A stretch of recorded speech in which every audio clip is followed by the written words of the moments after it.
ऐसे रिश्ते में भी बताइए किसको क्या मिला। तो देखिए, क्योंकि हमारा मोटिवेशनल चैनल है जिसमें हम हर एस्पेक्ट पर विचार करते हैं, तो अब अगर हम विचार करें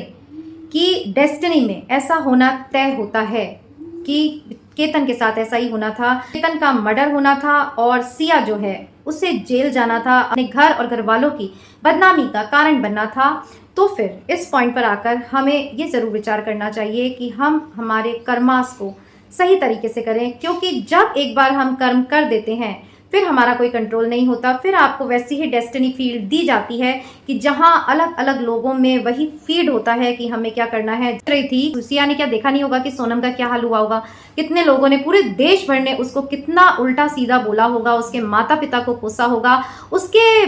लड़के के माँ बाप का क्या हाल हुआ होगा रो रो कर कि शादी को मना कर देती, हमारे बच्चे को मारा क्यों, ये सब उसने टीवी पर देखा होगा। बट फिर भी बुद्धि काम नहीं करी। कहते हैं ना, विनाश काले विपरीत बुद्धि। तो डेस्टिनी के फोर्सेस आपको ऐसे जकड़ती हैं, ये बात आपको कोई नहीं बताएगा, मैं बता रही हूँ। डेस्टिनी की फोर्सेस आपको ऐसे जकड़ती हैं कि सोचने समझने की शक्ति जो है खत्म हो जाती है। अगर मान लीजिए उसके प्रेमी ने ये भी बोला होगा कि देखो सोनम के साथ ऐसा हुआ था, दोनों फंस गए थे, बट जब कुछ होना होता है तो डेस्टिनी की फोर्सेस कैसे कंट्रोल में लेती हैं कि लड़की ने कहा होगा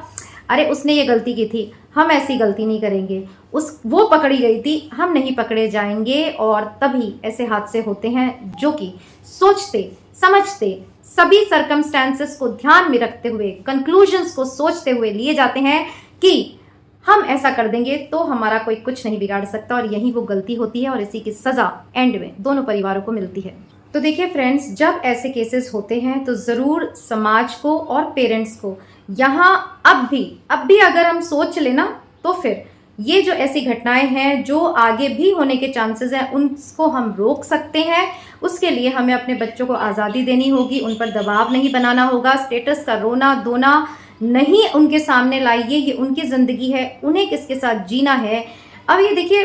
कलयुग है, कोई सतयुग तो है नहीं कि आपने जिसको जिसके साथ बांध दिया वो उसके साथ निभा लेगी या उसके साथ निभा लेगा।